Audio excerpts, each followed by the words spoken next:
A paz do Senhor, eu sou o pastor J.C. Silva, chegando para mais uma reflexão bíblica com foco na lição da Escola Bíblica Dominical, Classe Conectar Mais Jovens. Se você ainda não se inscreveu no canal, se inscreva e acione o sininho para receber as notificações dos próximos vídeos.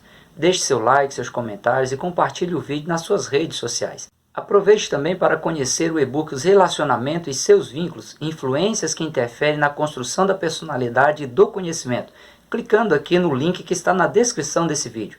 Vamos à lição de hoje com o foco na ética cristã e os direitos humanos, na qual será demonstrado aí os objetivos dos direitos humanos, será mostrado também o embasamento bíblico para a obra ou a ação social da igreja.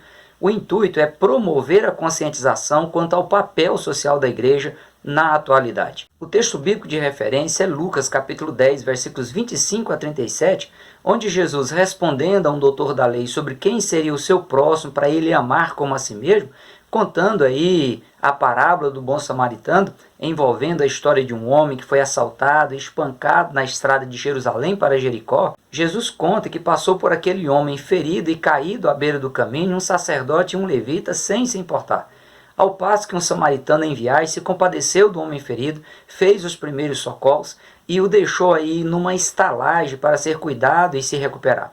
Jesus indicou ao mestre da lei que o samaritano foi o próximo do homem que foi assaltado e espancado por ter se compadecido dele e que o doutor da lei deveria praticar atitude semelhante. O versículo do dia é Zacarias capítulo 7, versículo 10, que diz: Não oprimas a viúva, nem o órfão, nem o estrangeiro, nem o pobre, nem intente o mal cada um contra o seu irmão no seu coração.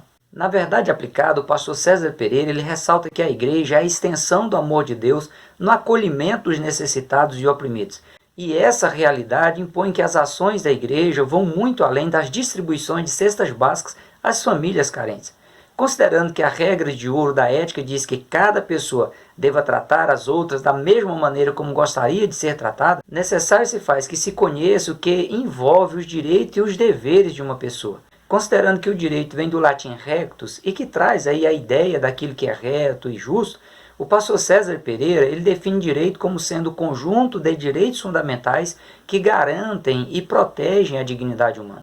Para Ferreira, o termo direito como substantivo, ele se refere àquilo que é justo, reto e conforme à lei. Prerrogativa que alguém possui de exigir de outro a prática ou a abstenção de certos atos ou o respeito às situações que lhe aproveitam porque faz jus a essa ação. Aquilo que é legítimo por ter sido conhecido por lei. Normas obrigatórias que disciplinam as relações dos homens em sociedade.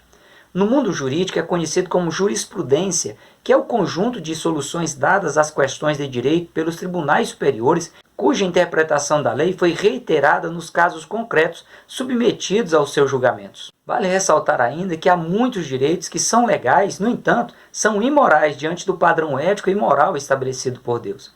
Por isso, a necessidade de se analisar os direitos e os deveres de um cidadão à luz das Escrituras, cujo patrono é 100% justo, conforme enfatiza Paulo em Romanos capítulo 2, versículos 2 a parte A e versículo 11. Bem sabemos que o juízo de Deus é segundo a verdade, porque para com Deus não há acepção de pessoas. O Código de Hammurabi, escrito aproximadamente 1772 anos antes de Cristo e ratificado no ano de 1750 a.C., composto por 282 leis com 3.600 linhas de escritas cuneiforme acádica em 46 colunas colocadas sobre um monumento monolítico talhado em rocha de diorito, é considerado o conjunto de leis escritas mais antigo do mundo e são considerados os mais importantes códigos jurídicos de defesa dos direitos básicos da vida humana. Na primeira Declaração Universal dos Direitos Humanos, adotada pela ONU no dia 10 de dezembro de 1948, contém uma declaração do rei persa Ciro II, depois de sua conquista da Babilônia em 539 a.C. A declaração foi retirada do cilindro de Ciro, que é um cilindro de barro descoberto no ano de 1879 e que registra o importante decreto do rei Ciro II da Pérsia, considerado como sendo a primeira declaração de direitos humanos do mundo, por se tratar aí do primeiro documento oficial que registra a garantia dos direitos fundamentais dos seres humanos. No entanto, A Bíblia é de longe o livro que mais exige o cumprimento dos direitos humanos, bem como que cada pessoa cumpra os seus deveres para preservar as garantias dos direitos fundamentais. Além disso, a Bíblia Sagrada tem sido base referencial de moral e ética na composição das constituições federais de muitos países, bem como para os códigos de processo dos direitos civis. Considerando todo o contexto bíblico sobre a garantia dos direitos fundamentais, pode-se dizer que o direito de uma pessoa termina quando inicia o direito da outra pessoa. E essa premissa é corroborada pelo Código de Hammurabi e também pelo Cilindro de Ciro. A Constituição Federal Brasileira, promulgada no dia 5 de outubro de 1988, ela contempla as garantias dos direitos fundamentais aos brasileiros, como também aos estrangeiros em solo brasileiro.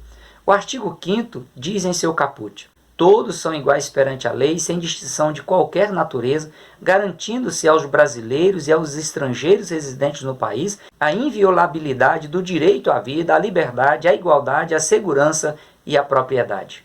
Ao longo dos 78 incisos do artigo 5º da Constituição Federal Brasileira, está especificado todos os detalhes das garantias fundamentais em todas as áreas possíveis que envolvem as atividades de um cidadão. A máxima de que a lei vale para todos deixa claro de que todos têm direitos e deveres, e ao Estado, composto aí pelos poderes executivo, legislativo e judiciário, cabe assegurar as garantias fundamentais para fazer cumprir a Constituição Federal no intuito de eliminar a injustiça social. De modo simples e sucinto, injustiça social ocorre quando dois indivíduos semelhantes e em iguais condições recebem tratamento desigual.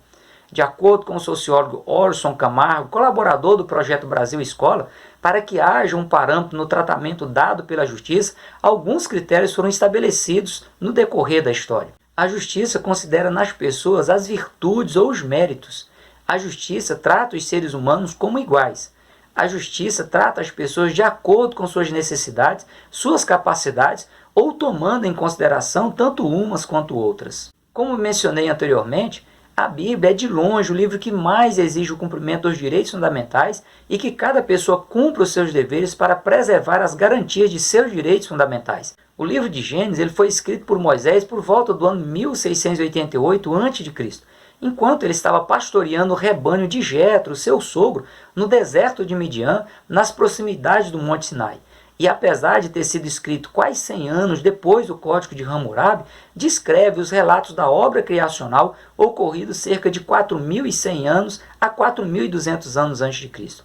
Desde Gênesis capítulo 1, Deus ele é apresentado à humanidade como aquele que mais se preocupa com o bem-estar do ser humano, com a sustentabilidade e a preservação da vida humana. A forma como Deus criou todas as coisas e colocou o ser humano nesse ambiente totalmente sustentável, criado por ele, prova a preocupação de Deus pelo bem-estar do ser humano.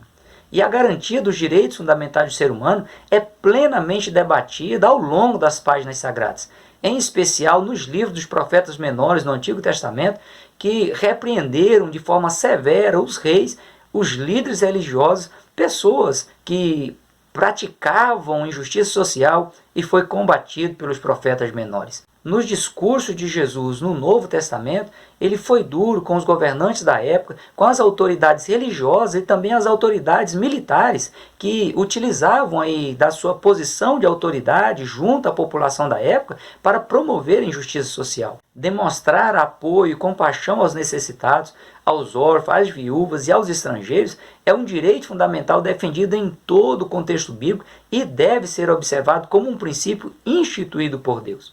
Com a regulamentação da lei mosaica, Deus, por meio de Moisés, ele normatizou os relacionamentos sociais e familiares, como forma de preservar os direitos fundamentais das pessoas de uma forma mais uniforme, já que, tendo a lei mosaica em mãos, além da massificação das instruções divinas entre a população, também ficou expresso qual era a vontade de Deus para com o ser humano.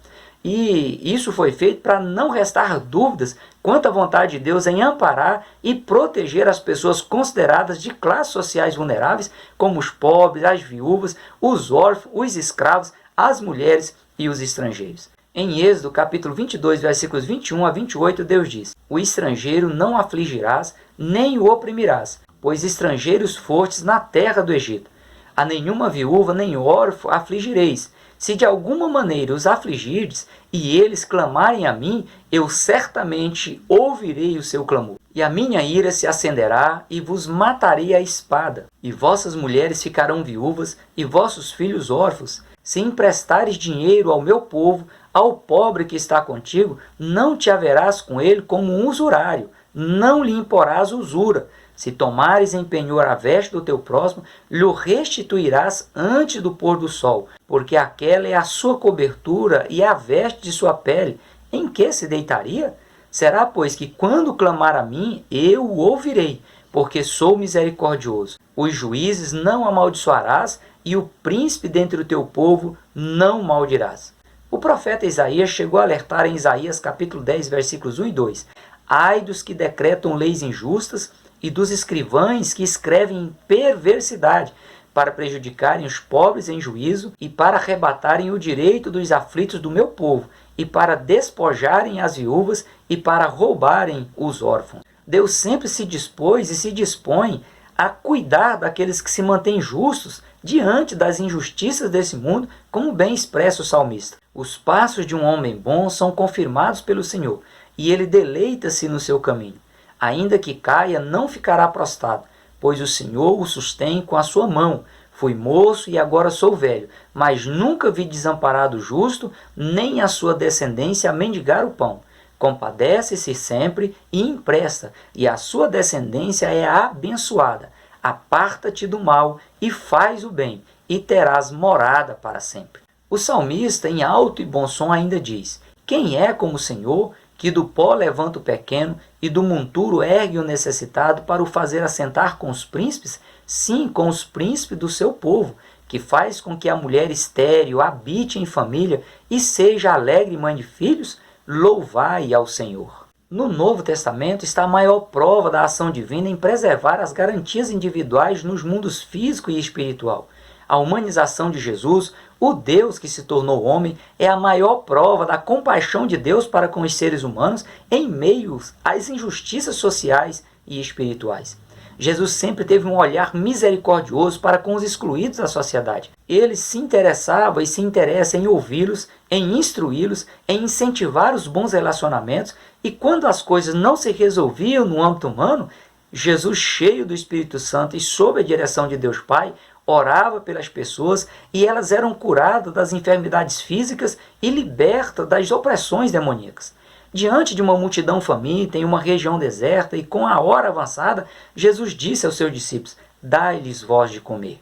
Como não havia possibilidade de aquisição de alimento para tanta gente, Jesus multiplicou 5 pães e 2 peixes, alimentou mais de 5.000 homens, sem contar mulheres e crianças, e ainda sobrou 12 cestos cheios para serem distribuídos a quem quisesse levar para casa. Jesus cumpriu com sua responsabilidade social até mesmo no momento em que ele estava sendo preso, e Pedro cortou a orelha do soldado. Jesus pegou a orelha do soldado Malco e colocou no lugar e evitou que o soldado Malco ficasse traumatizado com aquela situação, pois ele ficaria deficiente físico e poderia até sofrer bullying pela sociedade da época. Ainda no Novo Testamento, Paulo defendeu os direitos individuais e fundamentais, falando da necessidade do bom relacionamento na família, na sociedade, e ele inclui até mesmo o relacionamento entre patrões e empregados.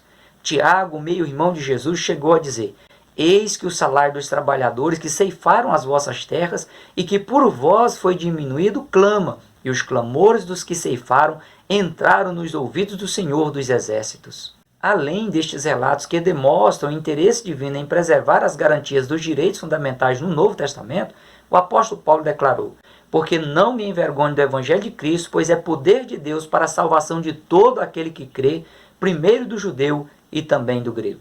O mais vil pecador, ele pode ser transformado, redimido, regenerado, reconciliado com Deus e com a sociedade. E isso melhora a autoestima da pessoa, muda a sua posição social e condiciona a pessoa a promover justiça social aonde ele vive. Apesar de a igreja ser vista por muitos como um organismo unicamente espiritual e os pastores quase que serem proibidos de entrar em quaisquer questões sociais, a igreja tem uma responsabilidade social muito grande e ela deve ser desempenhada junto com a pregação do Evangelho. Há situações que, para se resolver as questões relacionadas à vida espiritual de uma pessoa, a igreja ela tem que agir na esfera social, como, por exemplo, ajudando na solução dos atritos familiares, contribuindo para uma boa formação social e profissional, incentivando a preservação dos padrões éticos e morais que garantem a qualidade de vida de forma sustentável, orientando e acompanhando as pessoas junto a especialistas nas mais diferentes áreas da vida, buscando sanar carência de alimento e assistência de saúde das pessoas, defendendo os princípios morais e éticos que valorizam a família e, consequentemente, valorizam a vida humana. Quando Jesus disse: "Vinde a mim todos os que estáis cansados e oprimidos, e eu vos aliviarei, tomai sobre vós o meu jugo e aprendei de mim que sou manso e humilde de coração, e encontrareis descanso para a vossa alma, porque o meu jugo é suave e o meu fardo é leve", ele estava oferecendo a possibilidade de vida plena, tanto no mundo físico quanto no mundo espiritual. E a igreja é a casa da misericórdia que foi implantada por Deus na terra para atender às demandas espirituais como também sociais das pessoas. A igreja é o lugar em que as pessoas se dirigem para terem alívio de suas dores físicas, emocionais e espirituais, como ocorria no tanque de Betesda, conforme o relato no Evangelho de João, capítulo 5. A compaixão é a capacidade de a pessoa sentir a dor da outra, e esse é um dos sentimentos que melhor descreve Jesus. Jesus sempre procurou sentir a dor das pessoas que se propunham a procurá-lo, e a igreja ela deve cumprir essa missão dada por Jesus, pois a igreja é a sua representante na terra.